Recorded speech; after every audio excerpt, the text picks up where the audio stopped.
New York, and then eventually it led to tours. These tours eventually led to them getting a lot of celebrity appearances, such as the cast members from, Real Housewives of Atlanta, like Portia, who famously supported the restaurant, which made a big boom for them. Multiple artists, entertainers, and celebrities and models, and people from baddies and musicians and social media personalities that came to support them. And it led to a lot of people wanting to support them as well because if you see your favorite entertainer or your favorite artist supporting a small pop-up restaurant, of course you're gonna want to support it too. Especially because I mean, look at the presentation. I mean, that alone just is meant to be successful. So, what's going on now? What's the issue now? Well, recently he announced that he was going to be doing a tour in New York City. This is exactly what the fuck I was saying when he had first reached out to me. When I tell you that the bullshit that this man was trying to feed me when he first reached back out to me, telling me how he was going to give me my refund, I'm telling y'all, this whole situation don't make sense, and he thinks that a motherfucker is stupid. But it's okay though. It's been 3 days since I've heard from him, okay? And I'm gonna keep letting the days pile up because trust and believe, he thinks shit is all fucking sweet and dandy. I'm telling you, he got the right fucking one. And it's the simple fact that I'm not fucking going crazy and that there's so many other people coming forward about this man. So back in October, he posted that he was doing like a tour or a pop-up here in Brooklyn, New York, November 1st and November 2nd. Huh? Not No, I'm only focusing. on there, I'm trying days, to figure something out. so he was giving people the opportunity to. Okay. Share font color.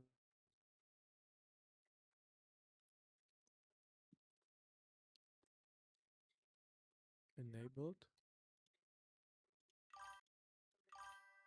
Yep.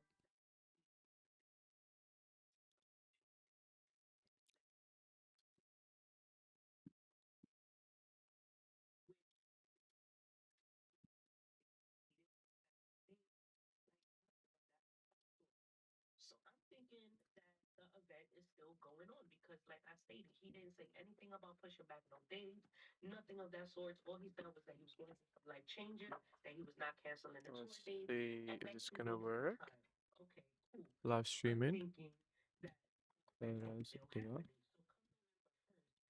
I said, "Need to address this today, please." No response. Okay, cool. I let it be because I'm like, you know what, we got until the second to pick up our orders. So I wait until the next day. Come November 2nd, I put the screenshot of my Oh, transaction shit.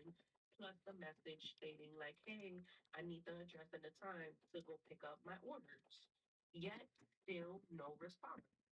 So now November 3rd comes rolling around and he posted this and I don't like the fact how he came about it, okay?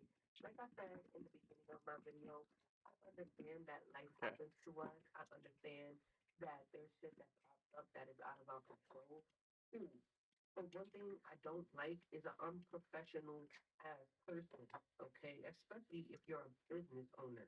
Now, at this point, when November 2nd came around and I noticed that I wasn't getting no response back, I had already started my dispute, as you guys can see. So yesterday, I got a response back from Cash App stating how my dispute was denied. So this is when I hit the number back up. It was like, hey, will I be able to get a refund back? I told him like I was one of the people that was supposed to pick up food from your pop-up on the first. Yet I still am not getting no response back. So then I put in for an appeal to request the money back from the person that I sent the money to. That person denied my request. And so that's when I wrote the last message that I wrote on the bottom. And I was just like, listen, like I understand that like I understand that you was going through what you were going through these past few weeks. But like I don't appreciate the fact that I'm not being able to get my money back. Like I can use this money right now, considering the fact that I was not able to pick up my food. You know what I mean? Like I got kids that I have to feed, and this money could be very helpful right now. And I also hit him up on the gram as well. And it's becoming very frustrating for the simple fact that nobody is responding back to me, letting me know what's going on. And that's very frustrating. especially when you got people that is out here taking from the little that they get just to support these small businesses. Like, it's very frustrating, and I don't like the fact that I have to make this video. But you know what? It is what it is. When you play with my money, a slap in the face, like literally a slap in the face. People are in there going ham, like just absolutely acting a fool because we pre-ordered Thursday and today is Sunday. Then on top of that, you walk thinking like this. Like I said, this is why it's so hard to support black-owned businesses. The fried wings, the macaroni and cheese, the yams, and I asked for collard greens, but I didn't get collard greens. We pre-ordered and paid for collard greens. We didn't get collard greens. We got a side of macaroni and cheese, and then he got a side of shrimp. But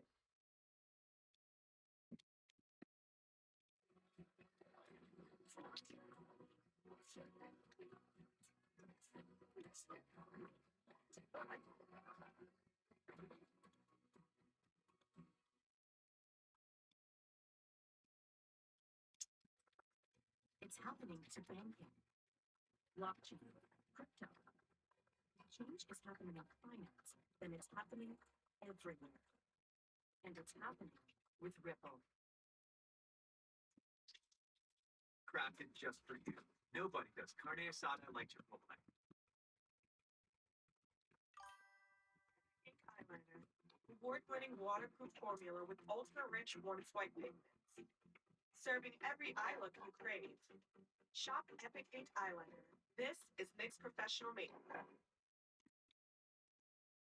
Women's heart health later in life. A pregnancy we could think of like a stress test. We have to pump enough blood for ourselves as well as the baby. What are we looking out for? Chest pain, shortness of breath, headaches, as well as blurry vision or really severe abdominal pain, and certainly anything that's really bothersome. And it's a laundry list. How do I not ignore my body? It's better for us to see you and have everything be normal than the patient stay at home when they should have come in.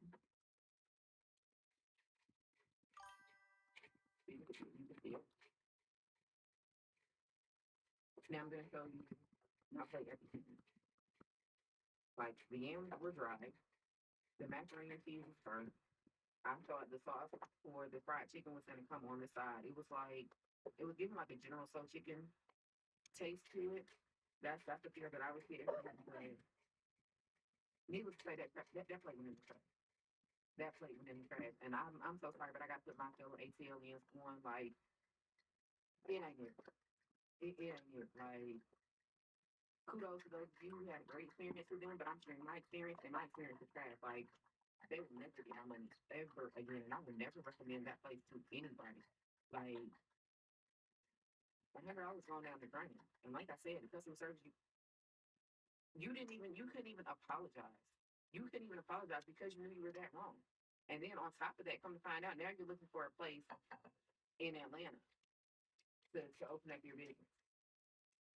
No, it's not worth it. So essentially, you spent a lot of the end of October, Halloween weekend, 2 weeks, a week before Thanksgiving, going to other cities, trying to go to Philadelphia, trying to go to Atlanta, doing pop-ups in New York City.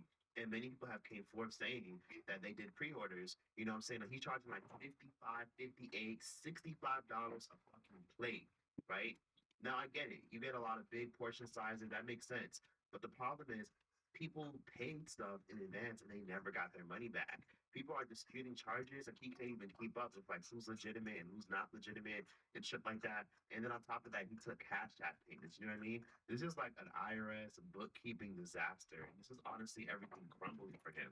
Now, what's interesting is some fans even pointed out that even though he gave bad orders, Good. a lot of people are saying that they got scrapped and it looks like leftover food and the quality wasn't there. People noticed that he still managed to do catering for King Michelle.